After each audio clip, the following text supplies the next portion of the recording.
Hello guys, today we're going to talk about Bayes rules. And this is one of the most fundamental and most important concepts in statistics. And I really can't wait to help you to understand this concept with use example and a very practical way. And I believe learning by doing is always the best strategy. So let's get to it. So we have a problem here. A hospital has just got a cancer test, right? So the initial result shows that the probability of getting cancer is 0.001. That's pretty high, but it's only for you to understand, so it doesn't really matter. And we have another piece of data is we know the probability of getting positive test given that uh,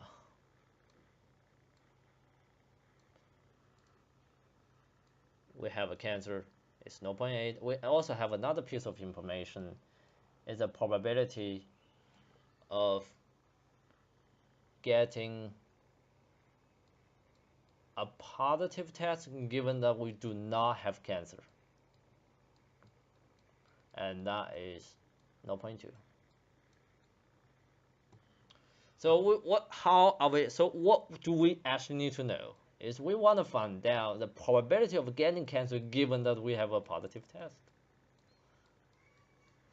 So without going to the base equations, what I want to do is draw a tree diagram first. And so this is the probability of getting cancer, and this is the probability of not getting cancer. So we already know this is the prior of our original assumptions.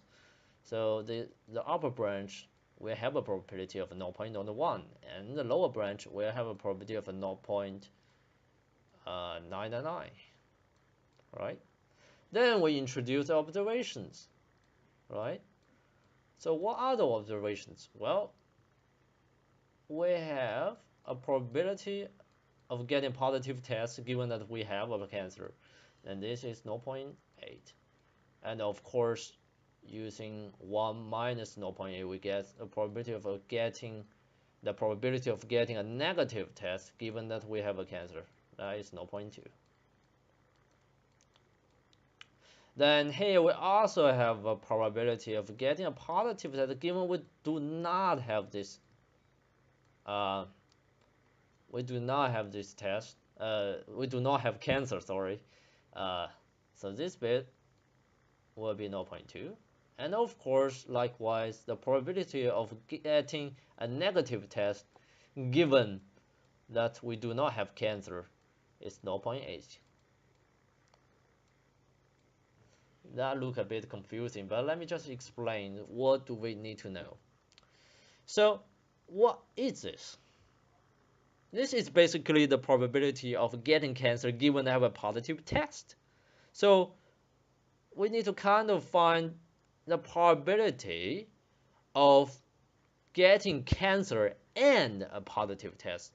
We need the probability that satisfy both of these conditions. And if we look at the tree diagram here, and you can see is this branch over here, this very upper branch. So there are 4 possible roots. This root number 1 is what do we need to calculate, right? So let me just number these 4 scenarios. So the first scenario is the probability we want to find out compare to the probability of all positive tests. So what are the probability of all positive tests? What are these? Well, it's basically the sum of scenario 1 and scenario 3, right? So what are the probability of this root 1, which is basically equals to the probability of getting cancer multiplied by the probability of getting a positive test given that we have cancer. Because this one is equal to 0.001 multiplied by 0.8, and we have point not oh sorry point So we have 0.0008. So that's the scenario 1, the probability for scenario 1. And what about scenario 3?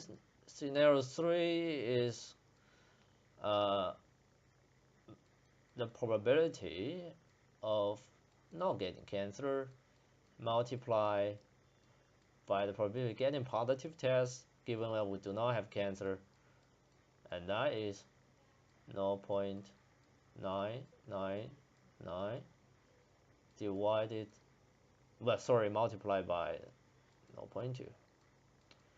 Let me just pull out my calculator to calculate this stuff. So 0.999 multiplied by 0.2, and we have 0.1998.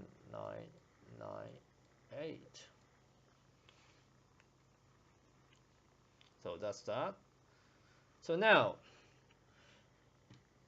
the probability of getting positive test is the sum of these two. So let me just pull out our calculators again. So this at 0.0008, that gives us 0.2006. So that's the probability of getting this positive test. So now we need to find out the scenario 1 given that we have a positive test here. So basically that is over here. So that is the probability we want to calculate. Basically, is we want to divide the probability of scenario 1 by the sum of probability of scenario 1 plus the probability of scenario 3. So what that equal to is basically 0.0008 divided by 0.2006, and we have this base rule calculated. And let me just pull out my calculator to finish finalizing the calculations. So 0.0008 divided by 0.2006. So we have it. So as you can see, the result, why is it? It's 0.00398.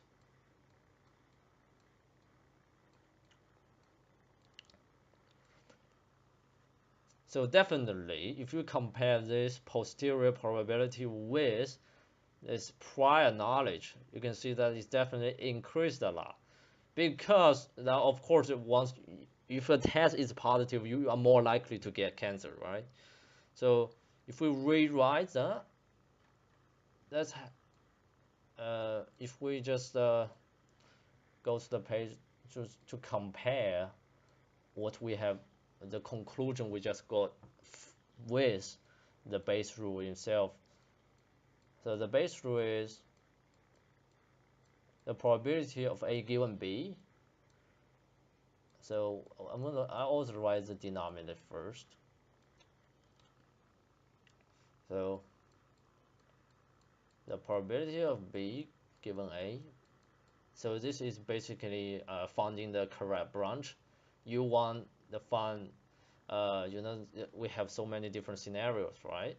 We got 4 different branch, 4 different scenarios, and this is the sum of our desired scenarios, and this one is that particular scenario we want to calculate. And I can tell you that what we are having is right here, right? So if we rewrite everything, the probability we given of getting cancer given we have positive test is equals to the probability of a positive test given we have a cancer multiplied by probability of having cancer divided by the total probability of having as positive test. So that's how we go to the the base rules. Base rule is incredibly powerful and really kind of difficult to understand, but by using tree diagrams, and I always think the tree diagram is by far the best way to understand the concept. So I really hope this short tutorial is really helpful for you, and I wish you every success understanding this important concept in statistics. Until next time, enjoy learning.